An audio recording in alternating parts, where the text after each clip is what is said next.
How are the protocols different with mental illness? So in addition, we want to know why so many spirits are coming in. We want to know why do you have these holes in you that the spirits just keep flying through and attacking people through you in your life, in a schizophrenic case. A lot of times we can close up those holes, and we can coach on their psychic ability and help them manage that talent and bring it into fruition. And we can also say, you know what, you are probably in for a lifetime of a certain degree of symptoms from that trauma.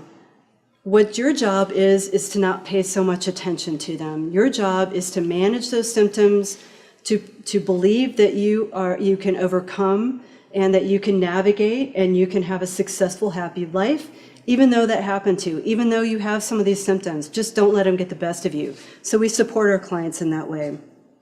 And I've already referred to this. We really like to have partnerships with, I have a counselor, a couple counselors that I refer to. We collaborate in certain cases. Sometimes we've shared clients.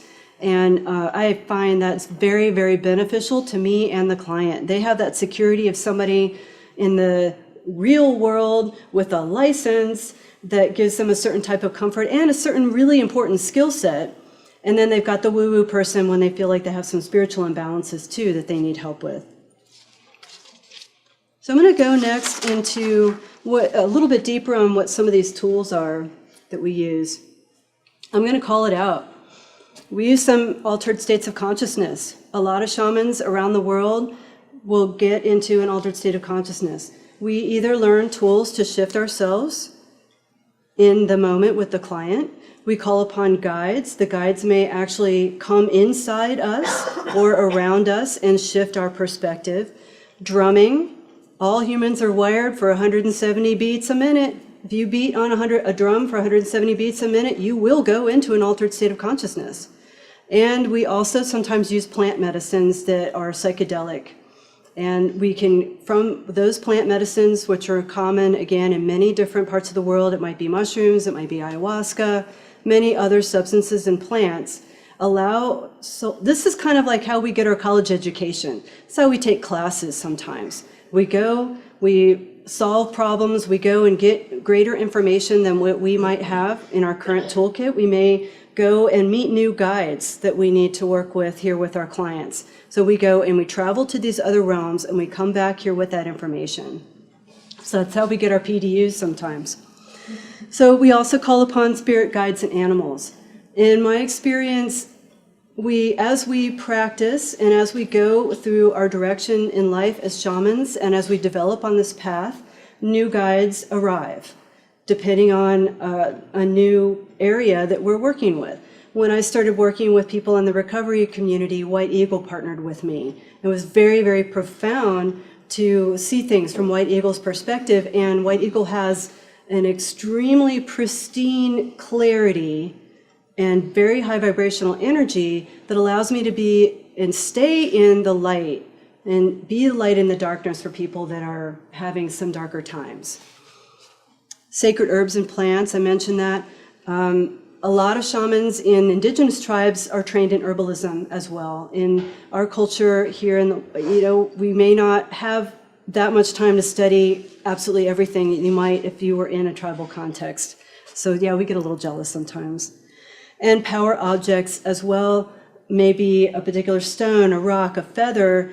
These objects can either be imbued by spirit with special powers or properties, or it may be a feather of an eagle that's been handed down through the generations. These objects have a tremendous amount of power, and all of these tools are used to shift energy in our clients. We've talked about everything that we work with is seen as an energetic imbalance, and we go in and work on the energetic levels. So we use a lot of different kinds of tools to do that. All right, I'm going to go into a case study now. And this client of mine had back pain for, I don't know, like 15 or 20 years. And he was, had oftentimes had to take pain medication. He also had bouts of depression and alcohol. And it took a couple of sessions. And what came out was that this particular person he's aware. So some people come to you and their deal is that they've signed up for a lot of work in this lifetime, a lot of karma. So we've got a lot of clients who are just powering through lifetimes of stuff, whereas, maybe in earlier generations, they would take a few lifetimes to work that out. Now people are stacking it. And this guy, long time ago, it was like looking down a tunnel, and I could see this tribe had sent him to the future. And they were suffering, like they had no crops, there was no water, they were all super skinny, and they said, "You are our hope."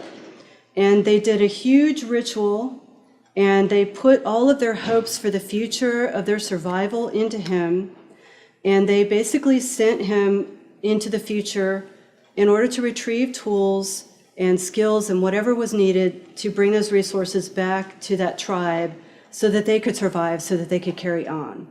So this was a karmic burden that he was carrying, and he wore it right here in his back. And this was a really complicated situation to unravel. I had to ask, the tribe was long gone, and there was nothing really we could do for that tribe. And I checked about that. I looked into that. So I prayed for all the members of the tribe who had been harmed, who had died, and I prayed for the lost knowledge and all of that. And when that had all been forgiven, then I was able to start to unravel the prayers and the intentions and hopes that they had placed on him. Eventually, through a couple of sessions, we were able to unravel all of that, and then his back really, really improved. So I wanted to bring this particular case study out, both because this is like, wow, our jobs are really freaking cool, y'all, and also how different the symptoms from the cause can be. I mean, what? So people find the sessions pretty fascinating, and then when they get results, they're like, I never would have known that. All right, so I'm going to start wrapping up here and talking about the shaman versus counselor and psychologist. So we talked about how these traumas can be multifaceted and that longer-term care can be indicated. One of the ladies I talked to has been working with one of her clients for 17 years, just continuing to peel back layers.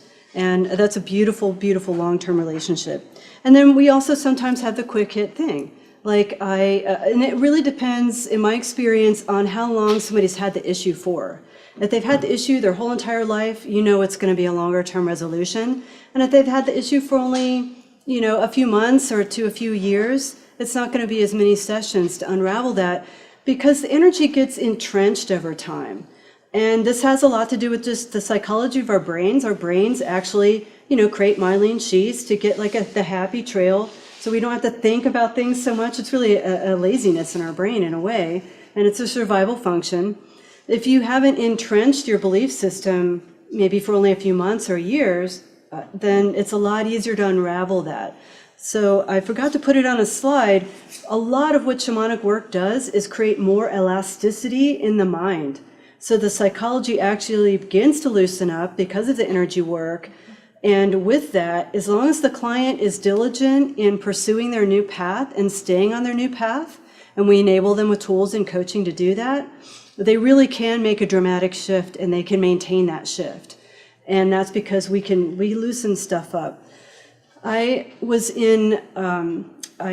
had therapy for a year, and it was with a woman who was one of these majorly talented people who had the LPC background, the PhD, and profound numbers of years doing shamanic practice. I went to her every 2 weeks.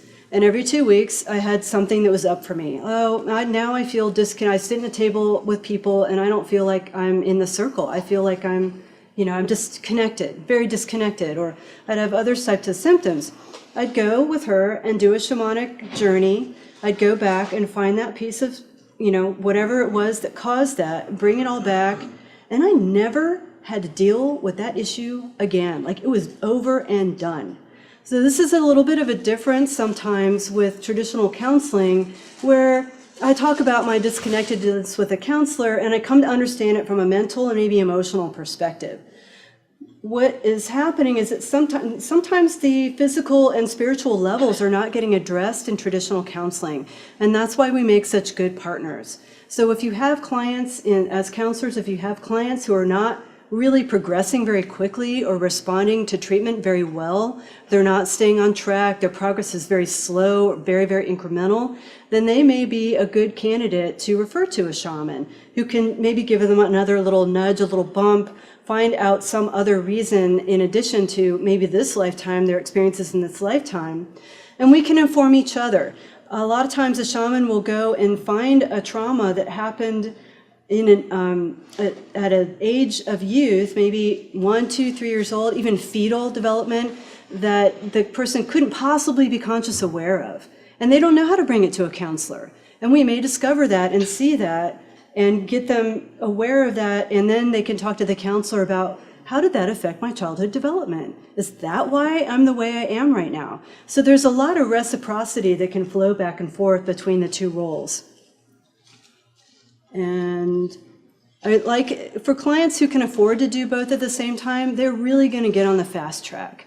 And they're very compatible. And I like what Gary said too, if they can throw in some body work in there too, super great. The hands-on stuff, disconnecting things from the fascia and the nervous system, then you've unraveled it from all the different levels. And I want to say that, and I kind of mentioned this already, me and some of my compatriots, we like to work with people that have achieved a certain kind of a baseline. So they have expressed interest in their personal growth and development. Maybe they've been at it for a little while. They understand themselves. They're willing and ready to take personal responsibility. And those are the people that we really like to work with because we know we can make a big difference for them. And the folks that who don't have that kind of makeup, I mean, they're hard for any of us to work with, frankly. Anything we can say and do to get them to take responsibility and be willing to look at their addictions and willing to look at their traumas and their pains, then they can actually get somewhere. And then where I like to refer, and most of the people I talk to, except for Karen Hutchins, who's just so dang experienced, she can handle anything, we like to refer the tough cases of mental illness, or if somebody's having a physical issue that's really urgent right now, go see urgent care. Some of our protocols and practices are going to take a while, and we need people. I had a couple of clients who were really early on in their stability, and stability in detoxing from addiction, physical chemical addiction. Another one was in maybe early 20s and stabilizing on mental health psychological medications. So until the psychological medications have stabilized and you found the right concoction that you feel pretty good most of the time, or your client feels good most of the time, or the physical detox symptoms, until those are stabilized, it's going to be hard for us to, we stabilize, don't get me wrong. We add a lot of grounding and focus and the witnessing that we can do and the heart and profound healing we can do with the heart. It facilitates and helps. However, we use discernment about, this person needs to, they're not really quite ready for me yet. And so we use a lot of discernment. I think that I'm about to wrap up here, and I want to say thank you to the people who contributed to this conversation. Karen Hutchins, I just mentioned, profound healer, able to handle she says she loves the tough cases. Bring it on. So I love that she has that fortitude. And Gary, I really appreciate you being here today. Gary is an author of several books, runs a very large community of people who are all interested in shamanic practices, about 2,500 people in the meetup. He meets every Wednesday in South Austin for shamanic journeys in a group setting. He builds community really well. Christina Allen is someone who's been in town for 3 or 4 years. She studied with Villapoda. Am I saying his name right? Alberto. She studied with Alberto Villoldo and for many, many years. And she also is a psychic. She probably is a physicist and a neuroscientist. So I really dig her scientific perspective on all this stuff. And she's still a shaman because she believes in it. And she believes that the movement of energy cures people. And she's got a lot of proof to that.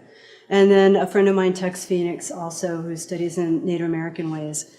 So that's it for my presentation, and I'm open for 1 or 2 questions from the stage, and then I want to join you and have our rich discussion that we always have. I've got one over here. Yes, ma'am. I really like your view that all men are good. I have to agree with that.